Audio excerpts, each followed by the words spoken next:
Advancing Bordeaux's theory of capital to incorporate the scientific is much needed but daunting task. As Professor Archer notes in her paper, quote, "Science is a powerful and pervasive aspect of people's lives. In contemporary society, scientific forms of cultural and social capital can command a high symbolic and exchange value."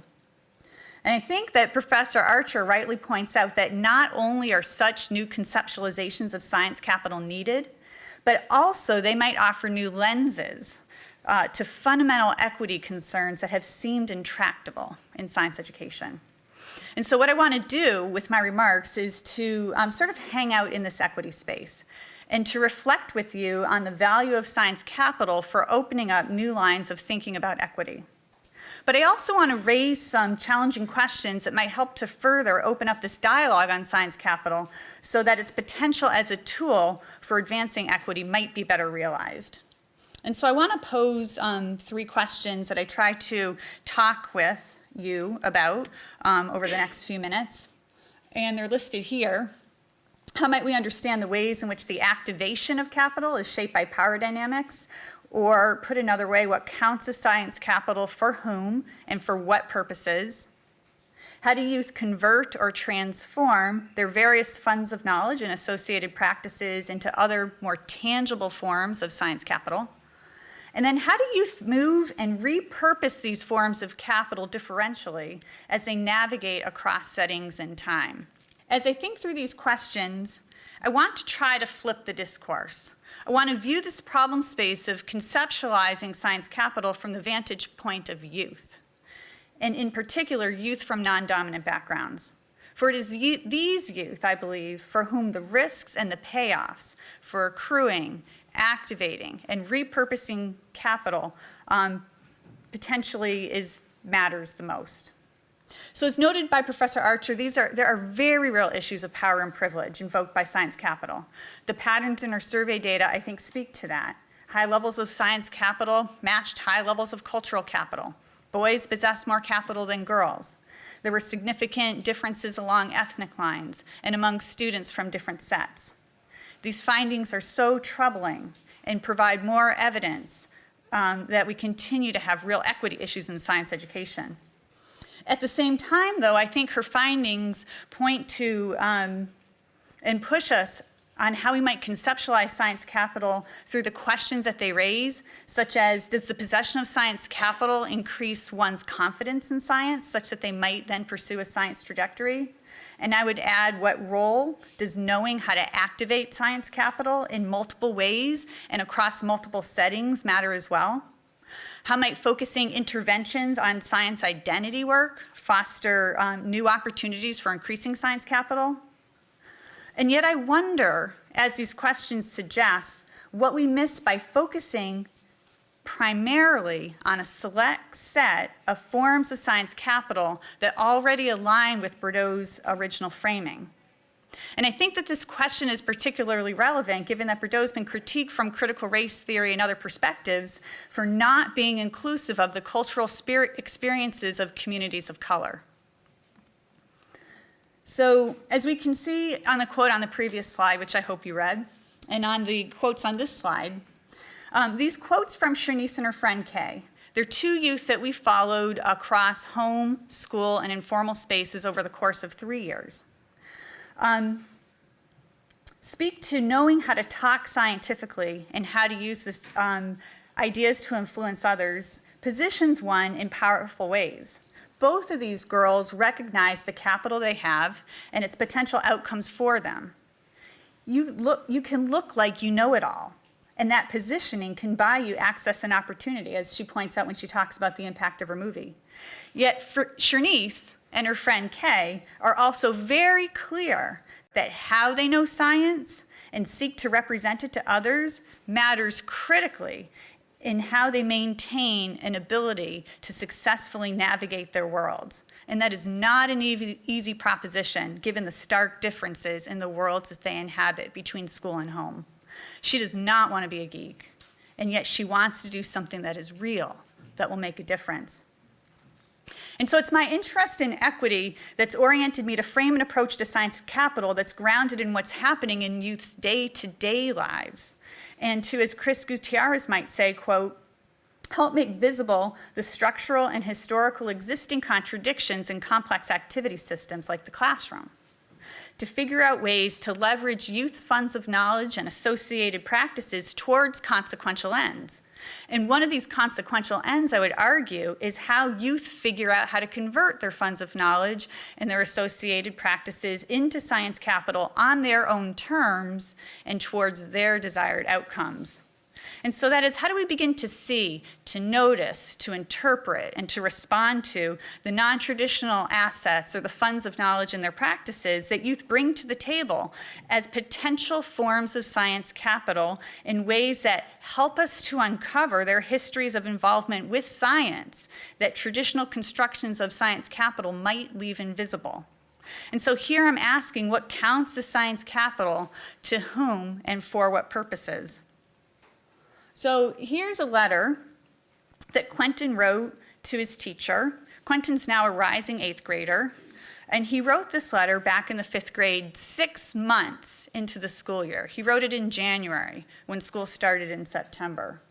And if we look at that very first paragraph of that letter, it reminds us just how many youth feel marginal and even invisible in science class. This is Quentin, the first one in the second row. The third and the fifth paragraphs, which I've highlighted in red, point to the creative ways that Quentin works hard to leverage his critical location and hybrid practices in order to juxtapose and to move science ideas and community concerns across settings, from club to home to school, as he talks about going from door to door to try to educate others about energy uses and the kinds of light bulbs that are available. But it's this last paragraph that reminds us that success in this movement requires others to recognize and to value these efforts for the current and future possibilities that they hold for Quentin. So let's look more closely at Quentin. Here we have a young man who, more likely than not, would fall in that low side of science capital, that 20%.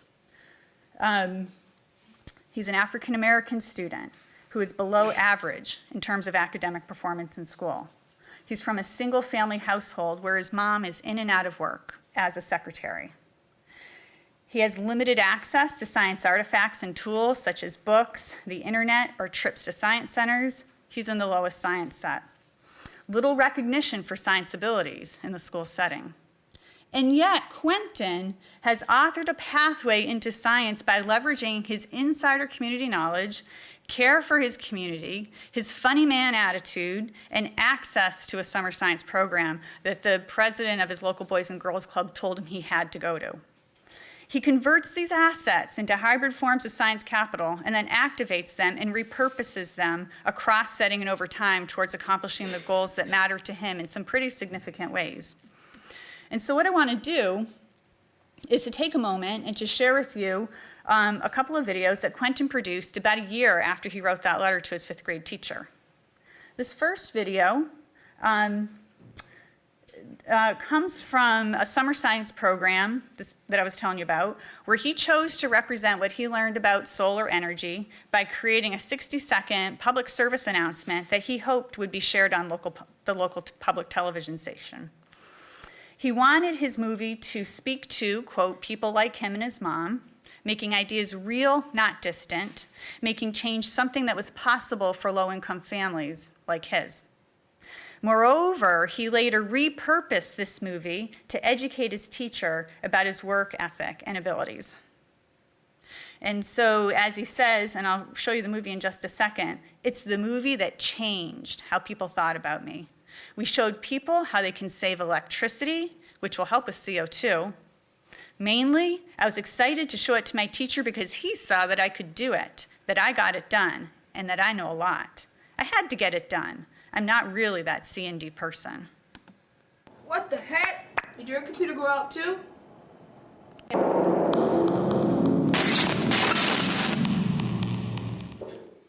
Power-sucking pig!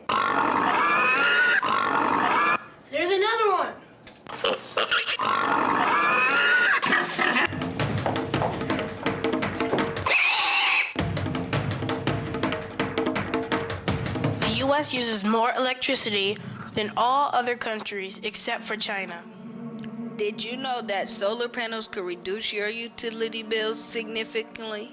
Some people don't even have a utility bill because their solar panels or solar shingles provide all the energy that they need. You can start saving energy by turning off and unplugging electronics when not used. It's you!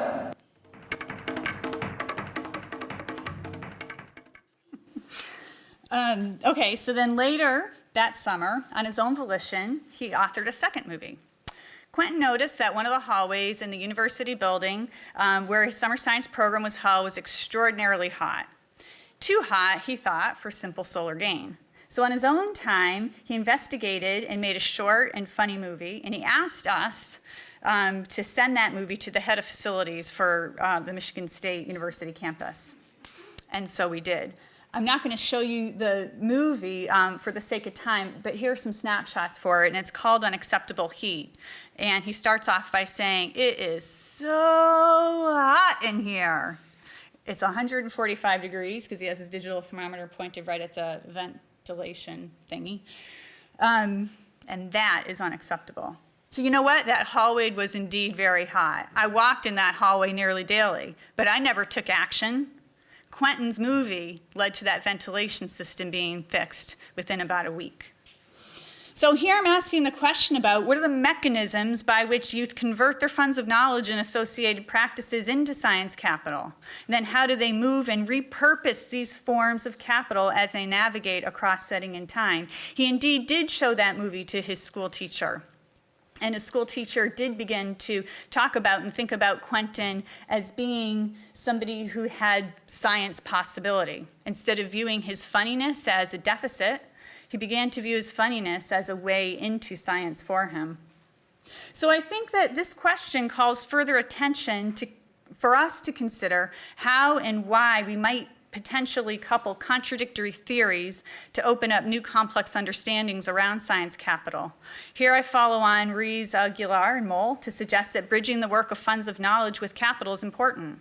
But I also think it's worth considering how we juxtapose theories of learning with how we understand the ways in which youth activate, move, and repurpose capital, as I indicated in the last question. For example, I take an expansive view of learning, draw upon Engstrom's notion of that developing situated expertise results both from vertical and horizontal movement. That is, it accounts for forms of expertise that, quote, develop within and across an individual's practices and activity systems of which they are a part, that matter in their more formalized expertise and how it takes form. So can we think about informing the dialogue around science capital through thinking about horizontal moves rather than vertical alone? Can we think about how youth might bridge or broker access to new forms of non-traditional capital that might be acquired and moved and repurposed in this kind of vertical movement, and how they help others in doing that too? And I think this is especially salient because today's youth across social class, across ethnicity, gender, and other considerations are highly mobile in terms of social, geographical, and virtual spaces. Youth move across a range of contexts, leveraging a range of tools, dispositions, and artifacts that reflect the intercultural, hybrid, and multimodal practices of which they're a part.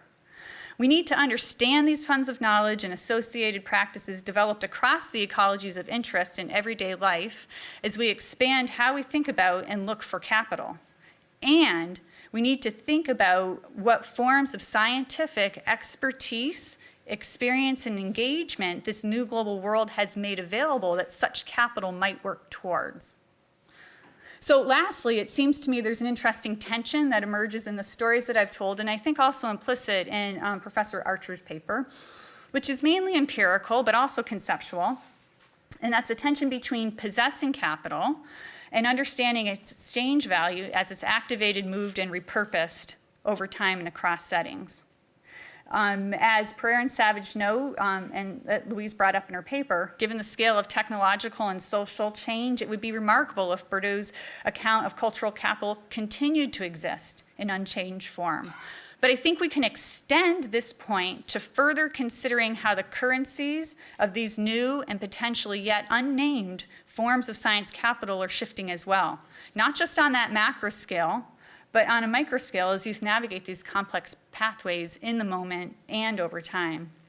So I think that a focus on science capital can help to shed light on new approaches to addressing equity problems we continue to face in science education. However, we have to take a multi-perspective, conceptual, methodological, and design-based approach to advancing our understandings of science capital, especially approaches that contradict each other to open up new insights, so that we can better figure out how to notice and respond to it in ways that are productive for all students, but especially for students for whom acquiring and learning how to move and repurpose these matters most, like Quentin. Thank you.